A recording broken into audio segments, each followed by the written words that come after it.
आखिर कब तक तुम रट्टा मारते रहोगे और कितने क्वेश्चंस को रटोगे? जब तक तुम कुछ नया याद करोगे तब तक तुम पुराने वाली चीज को भूल जाओगे। जब तक तुम किसी 10 क्वेश्चन को याद करोगे तब तक पीछे वाले 2 से 3 क्वेश्चंस को तुम भूल जाओगे। पढ़ाई का मतलब रट्टा मारना नहीं होता है, उसे समझना होता है। और जो कोई भी पढ़ाई को समझ लेता है उसे कभी रटने की जरूरत ही नहीं पड़ता है।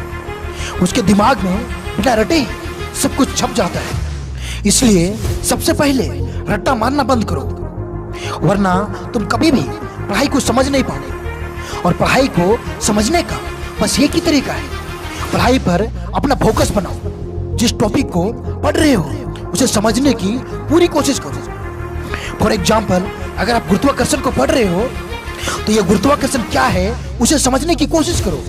ये नहीं कि गुरुत्वाकर्षण क्या है बस इसका आंसर रट लो।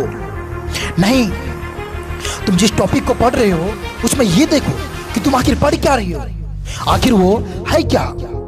अगर तुम पढ़ते वक्त इतना कर लिया ना तो तुझे कभी भी रटने की जरूरत नहीं पड़ेगी। तुम्हारे दिमाग में सब कुछ ऑटोमेटिक ही छपता जाएगा। याद रखना, समझकर पढ़ना ही पढ़ाई करने का बेस्ट स्ट्रैटेजी है। अगर आप इसे नहीं समझ पाए तो आप चाहे क्यों ना पूरा साल रट्टा मारो, फिर भी तुम टॉपर नहीं बन पाओगे। पर अगर तुम 6 महीने भी समझकर पढ़ लिए ना तो तुम एग्जाम का टॉपर बन सकते हो। इसलिए पढ़ाई को समझना जरूरी है। इसलिए हर एक टॉपिक को समझकर पढ़ना शुरू करो, पढ़ाई तुम्हारे लिए आसान हो जाएगी। आज की वीडियो को यहीं पे समाप्त करता हूँ। अगर ये वीडियो तुम्हारे लिए यूजफुल रहा हो तो एक लाइक जरूर करना और चैनल को सब्सक्राइब कर लें।